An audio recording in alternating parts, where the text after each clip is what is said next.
Então vamos lá, gente. O que significa o indivíduo estar internado?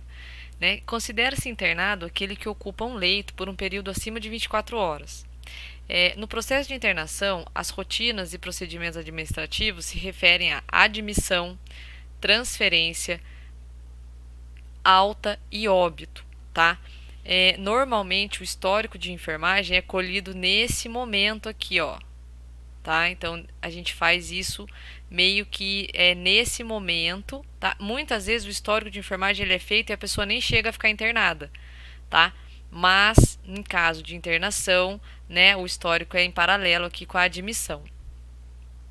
O prontuário. Prontuário é o quê? É o conjunto de documentos padronizados e organizados onde estão registradas todas as informações do paciente, sejam de alçada médica, da enfermagem e de toda a equipe multidisciplinar. Então, a fono, né, o serviço de fonoaudiologia faz anotações ali, a fisioterapia, a nutrição, o psicólogo, o assistente social, é de toda a equipe, tá? E aí tem um ponto importante no Código de Defesa do Consumidor. A proteção da vida, saúde e segurança contra riscos provocados por práticas no fornecimento de uso de serviços considerados perigosos ou nocivos, tá? A efetiva prevenção e reparação de danos patrimoniais, morais, individuais, coletivos e difusos. O consumidor, sem prejuízo no disposto do artigo 86, terá acesso a informações existentes em cadastros, fichas, registros e dados pessoais e de consumo arquivadas sobre eles, bem como suas respectivas fontes, tá? Então essa parte aqui está diretamente relacionada a nós, né? E aqui algumas informações importantes. No caso do prontuário, ele tem informações fornecidas pela equipe de enfermagem, escrita em relatório próprio, né? Então a gente tem lá um impresso próprio, seja ele impresso no papel mesmo ou uma página de um sistema, né? A gente tem agora o prontuário eletrônico, né? Então tanto faz, mas é um dispositivo próprio, né? É uma página própria, tá? Nesse prontuário, a gente tem condições biopsicossociais, como a gente viu que são coletadas no histórico, informações a respeito da espiritualidade do paciente, assistência prestada, exames realizados, justificativas, cuidados planejados, respostas do cliente e todos os fatos ocorridos com o cliente. Então, como eu coloquei, né, naquele outro momento, o cliente soluçou, você tem que anotar.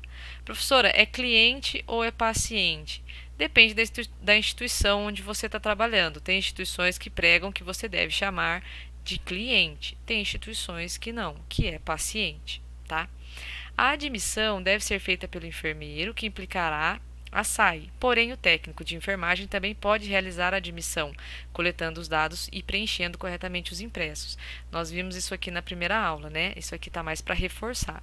Os sinais vitais, eles podem ser verificados após o paciente ser acomodado. Esse ponto aqui é muito importante porque quando vocês tiverem uma disciplina chamada pronto-socorro, por exemplo, vocês vão ver que os sinais vitais, eles são coletados no momento da triagem, né? A enfermeira faz a triagem e ali ela já colhe os sinais vitais, porque aquele é um atendimento de urgência, né? Então é um pronto atendimento. Quando o paciente vai internar, por exemplo, para fazer uma cirurgia, vai internar para fazer um exame, ou mesmo ele dando entrada no pronto-socorro, onde imagina assim, ele deu entrada no pronto-socorro com dor no abdômen, dor de barriga. Aí lá coletaram os dados, os sinais vitais dele. Ele passou pelo médico plantonista, foi atendido, resolvemos a dor dele daquele momento, mas o médico disse que ele precisa ficar internado. Aí ele vai internar. Então eu vou admitir ele aonde? Na clínica médica ou na enfermaria, tanto faz. Mas eu vou admitir ele, né, ali para ficar internado. Nesse momento é melhor que eu acomode o paciente primeiro para que depois eu faça a verificação dos sinais vitais, porque ele acabou de receber a notícia que ele vai ficar internado. Nesse caso, por exemplo, ele precisa saber onde ele vai ficar, eu preciso acalmá-lo, porque senão eu vou ter uma leitura incorreta dos sinais vitais, tá? Mesmo que o paciente saiba que vai ficar internado, tipo, ele vai entrar, vai ficar internado porque ele vai fazer uma cirurgia. Ele sabe que ele vai ficar internado, mas ele veio da rua, ele não sabe se veio de ônibus, se veio a pé, se veio de carro. Então, é importante acomodar ele primeiro para a gente ter uma leitura real dos sinais vitais, tá? sempre respeitar a ordem céfalo-caudal. Foi o que nós falamos na aula anterior, tá bom? O que é importante? Ser objetivo, né, na escrita, né? Você não vai escrever um romance, né? Então você precisa ser pontual e objetivo. Caligrafia legível. Então eu aconselho aqueles alunos que, né, referem ter a letra meio complicada a estar providenciando um caderno de caligrafia, tá? Não é vergonha nenhuma, não é problema nenhum, não, muito pelo contrário, tá? É você demonstrar interesse em melhorar. É sempre bom a gente melhorar, tá? Então, o caderno de caligrafia ele ajuda bastante, tá? Porque a gente, né, vira e mexe questiona receitas com nomes de medicamentos ilegíveis, mas a gente também às vezes peca um pouco na questão da caligrafia.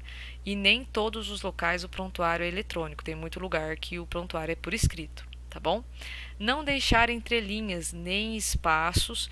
Imagina você escreveu lá, você fez a sua anotação, pôs o ponto final e não inutilizou o restante da linha. Aí um colega veio e foi fazer uma brincadeira que você escreveu assim: mandei o paciente plantar batata. Na sua anotação, né? Até você provar que aquilo não foi você que escreveu, então não pode nem deixar entrelinha, nem deixar espaço. Não pode, em nenhuma hipótese, rasurar nem usar corretivo, porque é um documento, tá? Então não pode rasurar. Então aqui eu dei o exemplo. Sinais, e aqui foi escrito incorretamente, ó. Frogístico, né? E não é frogístico, é flogístico. Então como que a gente faz? Sinais, viu que escreveu errado? Coloca entre parênteses, vírgula, sem efeito, vírgula novamente, flogístico o correto na frente, tá? Mas não vai virar um hábito isso aqui, tá, gente? O ideal é que pense, faça um rascunho antes de passar limpo. Priorizar unidades de medidas e características, como ml, miligrama, milímetros, entre outros, tá? Nunca utilizar pronomes pessoais. Eu, nós, fomos. Então, tipo, eu fui lá e dei um banho no paciente. Não. Você não vai colocar eu, nem nós, nem eu e a Joana, eu e o Marcelinho. Não, você vai é a questão de ser objetivo. Realizado banho no leito. Administrado dieta, tal, tal, tal. E não eu administrei a dieta, tá? E a gente já vem para falar a respeito da admissão.